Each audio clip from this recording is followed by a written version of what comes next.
¿Qué tal? ¿Cómo están? Bienvenidos. Esta es la última edición de Agenda Económica de esta semana. Al cierre revisamos los temas más importantes de este día viernes, marcado por supuesto por las lluvias a nivel nacional. Entre la zona centro y sur de nuestro país se ha concentrado este sistema frontal, otro más. Ya hemos pasado por un par de semanas también bien complejas, sobre todo en la zona sur, y en los efectos que esto va generando de manera acumulativa también, con impacto directo en los sectores productivos y en la economía. Y es ahí donde queremos poner el foco en la entrevista de hoy de Agenda Económica en esta edición PM. Vamos a conversar sobre este tema junto a la economista Valentina Pablaza, investigadora del Observatorio de Contexto Económico de la Universidad Diego Portales. Bienvenida, Valentina. Hola, gracias por tenerme. Gracias por el contacto. Valentina, bueno, hemos visto lluvias bien copiosas durante las últimas horas, pero se suman además a lo que ya ha ocurrido durante junio, que ha sido un mes particularmente lluvioso, con varios sistemas frontales que han golpeado a zonas de distintas formas. Y nos preguntábamos cómo esto impacta también en la economía y en lo que pueda ocurrir con el IMASEC, por ejemplo, del mes de julio. ¿Qué efecto tienen estos sistemas frontales? Bueno, mira, como hemos visto las lluvias hasta el momento, nosotros estamos pronosticando que efectivamente va a haber un impacto negativo de las lluvias en la actividad económica, específicamente por el efecto que tienen estas lluvias en las zonas afectadas. Ya estamos hablando que debería haber una menor actividad en la zona centro-sur del país, y esto afectaría negativamente al crecimiento del mes de junio específicamente.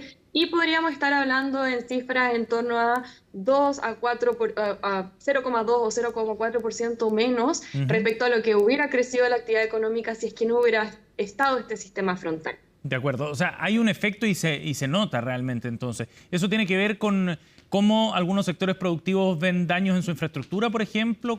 ¿Qué es lo que directamente generan estas lluvias que afectan en el fondo en la medición después?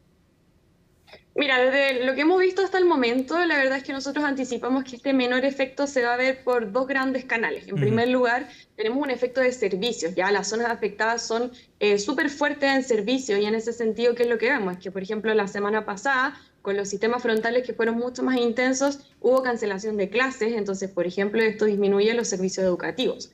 ¿Ya? Y también estamos viendo el impacto en diversas actividades personales, toda vez que, por ejemplo, que se dificulta el desplazamiento de la gente. Esto puede disminuir la actividad, ya sea en términos empresariales, como también puede estar generando cierres temporales de algunos comercios o de la industria, ¿ya? Y el efecto más grande que también se podría ver es en agricultura, ¿ya? Nosotros estamos viendo que en las zonas que están siendo afectadas, efectivamente, tenemos la región del Maule, la región del Biobío, son fuertes en agricultura, y en este sentido lo que tenemos que ver o el miedo que existe es que este sistema frontal sacrifique mucho la producción de hortalizas, por ejemplo, y en este sentido se podría ver un efecto más negativo en el crecimiento de la actividad económica. Ahora, estamos hablando, Valentina, de todas maneras, disculpa, de efectos transitorios, ¿no? Sí, completamente transitorios. Y también van a ser moderados, ¿ya? O sea, por lo menos lo que hemos visto hasta el momento, efectivamente vemos este impacto negativo, ya está en agricultura o en servicios, pero igual esto está súper acotado a una zona específica del país. Entonces, en este sentido, ¿qué podríamos ver? Que, por ejemplo, en el norte, la verdad es que la actividad sigue relativamente constante, y en este sentido, la minería, por ejemplo, podría sostener el crecimiento del IMASEC de junio, y también tenemos un impacto positivo de las lluvias que es por generación eléctrica, ya toda vez que estas lluvias se concentran en las zonas donde efectivamente hay generación hidráulica. Esto podría permitir que el efecto negativo sea cada vez más moderado, y de todas formas va a ser 100% transitorio. Ya esto está concentrado en el mes de junio, y no debería extenderse mayormente al resto de los meses. Valentina, el año pasado tuvimos un episodio súper fuerte también. Hubo años no solo en viviendas, digamos, que quedaron inundadas, o en calles, en distintas zonas urbanas, puentes, infraestructuras que también se vio afectado por las lluvias. En esa ocasión también hubo un efecto, me imagino, ¿no? O sea, a lo que voy es que hay antecedentes que muestran cómo el IMASEC se ve afectado cuando se producen este tipo de situaciones. Claro. Pero igual si lo vemos, por ejemplo, con el año pasado, de nuevo, el efecto más significativo no fue en actividad, sino que fue, por ejemplo, en precios. Ya lo que destacó el sistema frontal del año pasado es que efectivamente llamó mucho la atención el alza de precios de hortalizas, sobre todo, y también porque subieron un poco los costos de transporte, toda vez que hay que sacar las hortalizas de las zonas más afectadas, y como comentas tú, con el corte de los caminos y todo eso, se dificultaba un poco más, y el efecto ahí es un poco más evidente. para la gente en el día a día. Sí, claro. Valentina, hablando de precios, con estas consideraciones que teníamos respecto a lo que puede ocurrir ahora, desde el sector agrícola han descartado que haya un gran impacto en los precios de productos, sobre todo de hortalizas, frutas o verduras en esta época. Pero de todas maneras, ¿puede haber algún tipo de incidencia por la zona? Estoy pensando en la que se ha visto afectado. ¿Puede haber algún efecto en la inflación, por ejemplo? Y te lo pregunto también porque es un tema que está generando discusión, digamos, ruido a propósito de las proyecciones que ha hecho el Banco Central este año en esta materia. Sí. Mira, la verdad es que nosotros de momento vemos que va a haber quizás si es que hay algún efecto en inflación va a ser súper moderado. Por lo mismo que mencionas tú, la verdad es que yo creo que este año estamos un poquito mejor preparados dado el aprendizaje del año pasado. Entonces está un poco más fácil controlar el efecto en precios porque además estamos viendo que el sistema frontal ha sido un poco más leve que lo que vimos el año pasado. ¿Ya?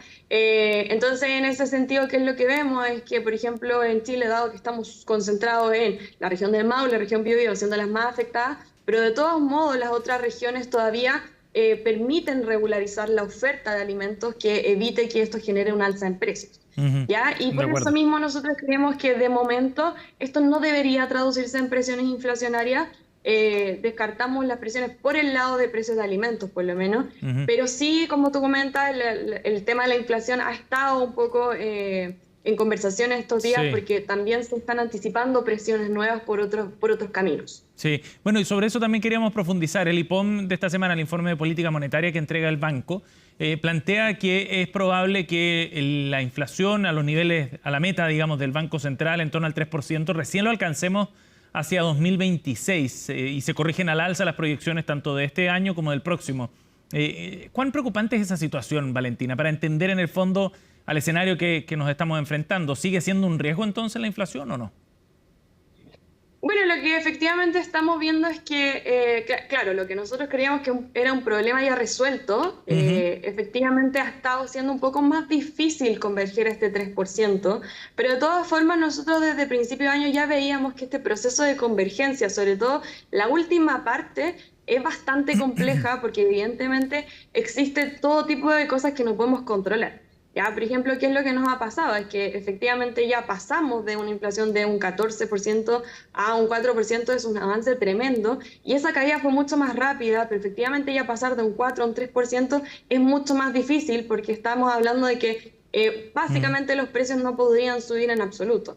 ¿Ya? Y en ¿qué es lo que vemos entonces? Es que por ejemplo, a principio de año ya tuvimos bastantes desafíos por el lado externo, toda vez que empezaron a subir los precios de los combustibles, costos de transporte, y eso generó una presión inflacionaria extra que evidentemente dificultó el camino de convergencia, y ahora lo que el banco está anticipando es que una vez que si bien se están controlando esas presiones externas, ya sea por tipo de cambio, petróleo, etcétera, sí estamos teniendo una nueva presión interna que no se tenía anticipada, que es el tema de las tarifas eléctricas. Claro. Entonces, una vez que se reajusten las tarifas eléctricas, lo que el banco está viendo es que uno va a subir el precio, el costo de vida para las familias, pero también va a subir el costo para las empresas, por ejemplo, y esto se podría traducir en mayores precios como un efecto de segunda vuelta. Y en este sentido es lo que el banco está previendo que dificulta un poco más la meta del 3%. Sí, Valentina, y en relación a eso, al efecto que iba a tener en el fondo este ajuste de tarifa eléctrica, ¿era posible preverlo, digamos? Porque tampoco es un proceso que estuvo oculto, ni mucho menos. Se discutió en el Congreso, se despachó una ley para el descongelamiento de las tarifas. En algún momento había que pagar esa deuda que estuvo pendiente desde el estallido social en adelante. Sí, completamente. O sea, aquí al final se habla mucho del costo que tienen las políticas y evidentemente este es uno de los ejemplos, que efectivamente una vez que se congelan los precios, evidentemente en algún momento esto repercute en la economía y es lo que estamos viendo actualmente. Ya de todos modos, también se conversa mucho, es decir, como bueno, hay que intervenir ahora o no para suavizar el efecto, pero evidentemente lo que se está viendo es que el efecto es inminente, va a haber un efecto en precios y la verdad es que es parte del proceso de las políticas públicas que generan estos costos. Sí, claro. Y es difícil de revertir ahora, ¿no? Se ha despachado la ley hace muy poco y hay parlamentarios que de todas maneras han planteado que es necesario darle una vuelta al asunto, revisar los subsidios, por ejemplo. Claro, pero ahí también lo que ocurre es que a medida que seguimos extendiendo esta medida, lo que más podríamos hacer es mover un poco en el tiempo el efecto, pero en algún momento otro tiene que explotar esta burbuja y Sí, evidentemente claro. vamos a tener un efecto en algún momento u otro sobre la economía y sobre la inflación. Ahora, de todos modos, lo que es destacable es que en este momento este shock nos pilla bien parados porque la inflación se encuentra relativamente controlada y también estamos en una senda de crecimiento que es muy distinto al escenario que teníamos el año pasado. Entonces, Sí. quizás es un buen momento, finalmente, o sea, nunca es bueno tener estos costos, Ujú. pero podría habernos encontrado peor parado. Bien. Valentina, gracias por conversar con nosotros aquí en Agenda Económica. Gracias a ti. Gracias por el contacto. Chao. Bien, seguimos avanzando entonces con otros temas aquí en Agenda Económica y vamos a ir a revisar precisamente lo que analizamos a propósito del IPOM esta mañana en Agenda Económica AM en CNN Chile Radio. Tiene que ver con los efectos en el mercado que ha dejado el mensaje del Banco Central y el análisis que ha hecho en su informe de política monetaria. Respecto en particular al precio del dólar, la información que ha entregado el Banco Central es muy relevante porque de alguna manera determina el curso y la trayectoria que podría tener la política monetaria. Hablamos de este tema junto al analista de Capitaria, Ricardo Bustamante. ¿Qué va a pasar con el dólar en los próximos meses? Esto fue lo que nos contó. La situación de una mayor inflación evitaría que el Banco Central tienda a llevar la tasa a niveles muy bajos e incluso pronto podría empezar a frenar sus bajas de tasas. ¿Y eso por qué es importante? Porque si lo comparamos con Estados Unidos pronto debería bajar la tasa de interés dada por la Reserva Federal. Se está estimando que en septiembre podría venir la primera baja de tasas. Por lo tanto, si Estados Unidos comienza un proceso de baja de tasas, mientras que en Chile se empieza a estancar esta baja de tasas y se mantienen niveles estables, vamos a empezar a ver un debilitamiento del dólar a nivel general por la baja de tasas de Estados Unidos, mientras que la situación en Chile, como ya se limitaría esta disminución de los tipos de interés, debería apoyar por partida doble que se vea un debilitamiento más fuerte para lo que es el dólar, una apreciación del tipo de cambio bajo ese punto de vista.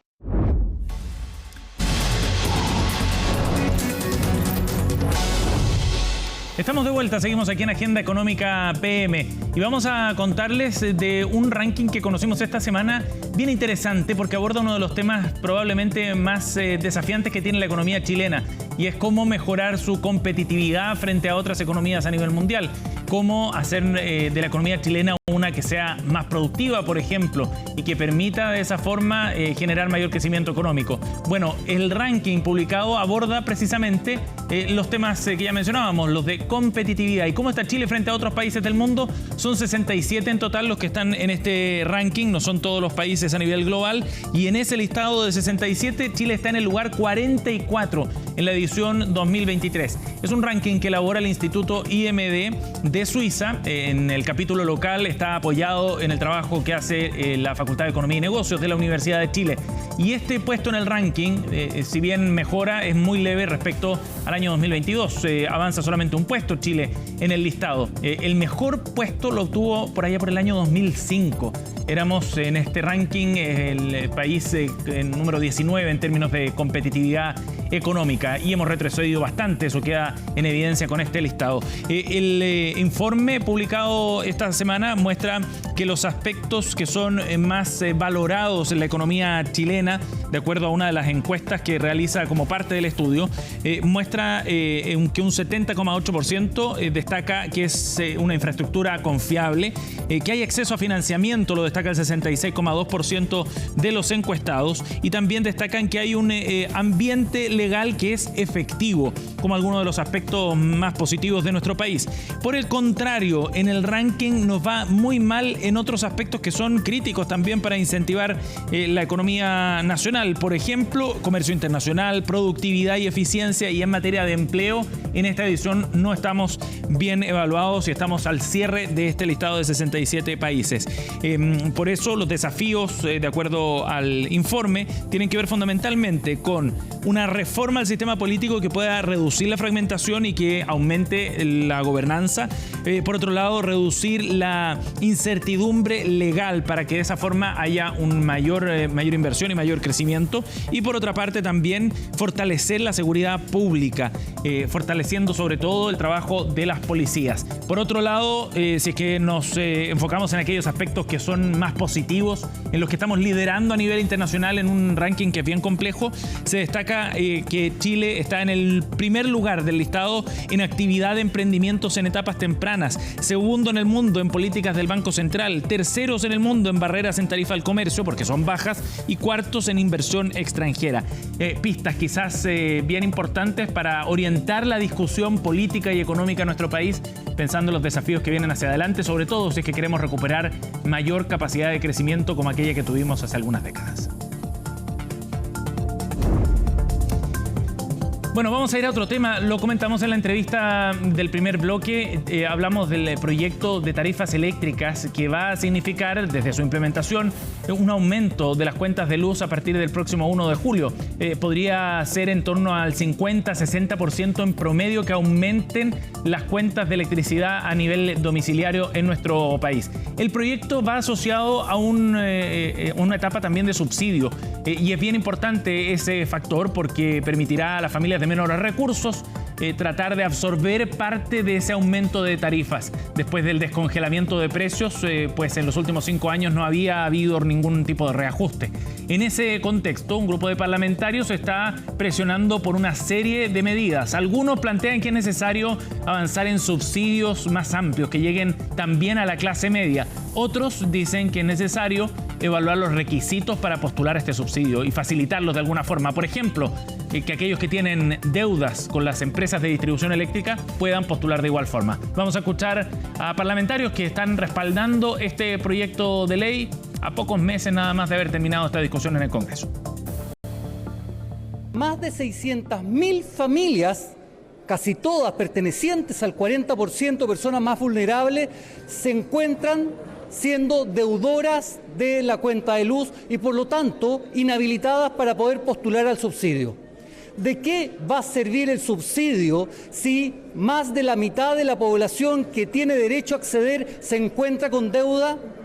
Por lo mismo, desde la bancada del Partido Socialista y atendiendo este problema puntual, hemos presentado y hemos preparado un proyecto de ley que lo que busca es salvar este impasse y permitirle a las familias, a pesar de que tengan deudas, sobre todo a las personas más vulnerables en nuestro país, que tienen efectivamente la necesidad de este apoyo estatal, que puedan postular sin considerar este requisito.